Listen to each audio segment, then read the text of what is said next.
Rizal's novel is satirical, means na they are making fun of the Spanish government. And what did the Spanish government do in order to silence Rizal? They burned their books. They burned his books, they banned them. The same way as we know the government, our president is of course always is killing those who, hindi naman president, but our former president, and with that, they are killing those who oppose them. If he is no different with the Spanish colonizers in the past, diba? Because without someone who opposes them, they will remain in power. Wala silang makutla sila. Okay.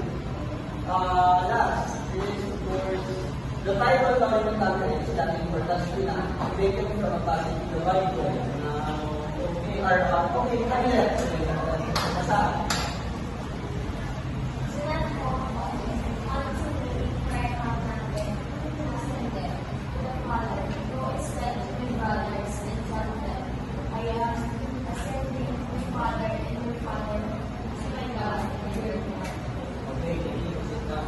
Do not hold on to me, meaning, hindi nyo po patalbuga ay wala ka po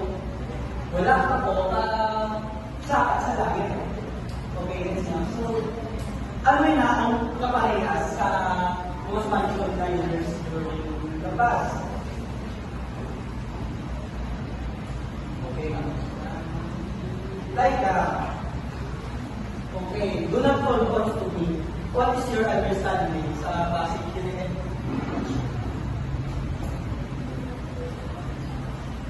Study, please.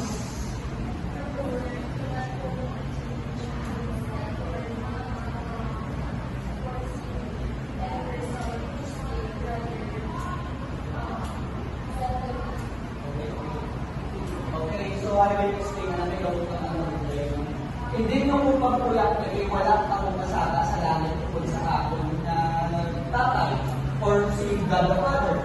Ang mga tinakubra sa mga Spanish period during mga Spanish colonizers back then, they would say, don't criticize me, do not touch me, huwag mo kong hawakan. Kasi in the name of God, I am doing what He wills me to do. So, I am just an instrument of God. So, personally, we must be very afraid. We will be afraid to criticize them because mas mapayong nila. That is why touch me na ang title sa mga nila. Next slide. Okay. The number was rigidly controversial in Spanish authorities back then, as many Manila. The price vehemently condemned it and Rizal faced intense criticism and persecution. Okay, sa 30 seconds, supposed to be wala sa signal. Bakit sa tamasang sa matulik? Bigyan mo lang. What makes an idea dangerous? Is it good or is it bad? Think of this. Sa Pareho de San Jose, you are going to publish a book. Ano ang sulatun mo para mag-ikaw ka? Diba? Ano sulatun mo para mag-ikaw ka? Ina-ikaw ka. Okay.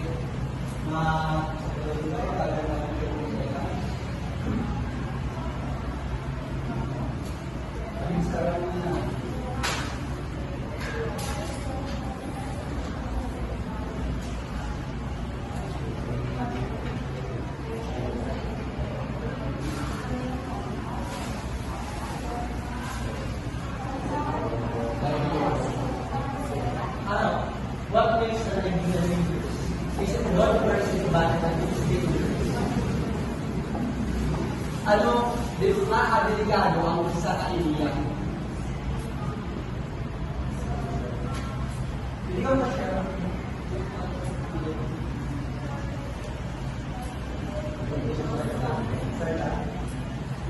Okay, we'll start with idea.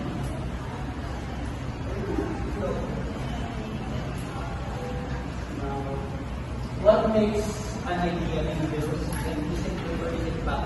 Dangerous ang isang idea. Lalo na kung taliwas sa pag-isip.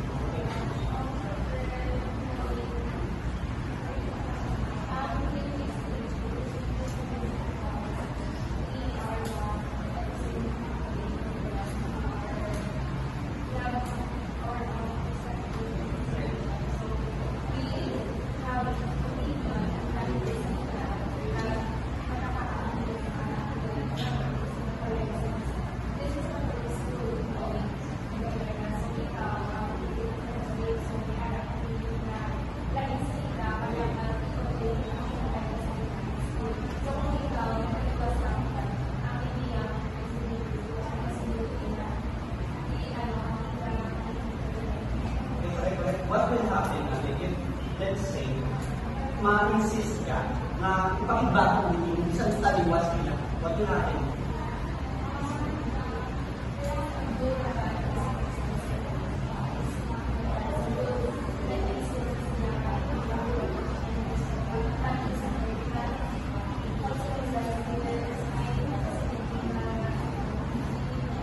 Okay, correct. Now, the same way that Rizal was still, imagine mo, kung makriticize ka rin sa first Catholic story ka, magsulat at mamagulawang sa Bible, sulat ka sa Catholic, sa first week out in the ang manang tabo kay Rizal, he insisted in criticizing the Spanish colonial regime. He insisted to the point that if hindi ka maging kung kaya, ay siyempre, that's the values that we are trying to promote. Mabuhin mo sila.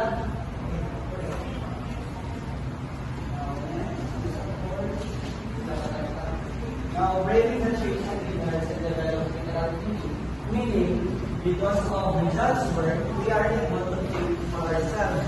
Mabala natin, we have festival. Again, hindi natin tayo durante. Ang unang pulos sa education. Good question morality. Sometimes what we believe to be is right is wrong. When we just believe and act in accordance to what we believe is right. Think of it during sa una, babae hindi kabuko. Is it right? But it was right during that time. But times are different now. Because of questioning what is the social norm, we are led to believe that we are following something that is false and something that is unequal. What else can we do? Rizal, for the first time, he questioned the church. He is a Catholic, he is a devout Catholic. Wala siya nagpakasali dahil itong babae, hindi nagawa niya ng una. He chose to remain loyal to the Catholic and not be married with a Protestant. As a matter of fact, pagkamataya, naiiwas sa rin. But he questioned the authority of the Catholic Church, not the Catholic Church itself, but the Catholic as, let's say, as an authority in the Philippines. Kahit naabusan ng mga friars, ang church, that is not what the church teaches, but it is, they are using what the church teaches in a biased way. That is impose uncertainty. When we are uncertain of something, it makes us feel like, afraid. We are not able to take a leap of faith because kung malalaman na, paano ma-gusto ako, paano, like, fresh ako, siyempre, lalaki ko, wala ko sa babae. Kung wala ko sa babae, ito ko, wala ko, basta sinunod na ako. The same way that it imposes uncertainty, hindi, I'm not sure whether she is, going to answer me or not. And because of that, I am afraid to take a leap of faith and follow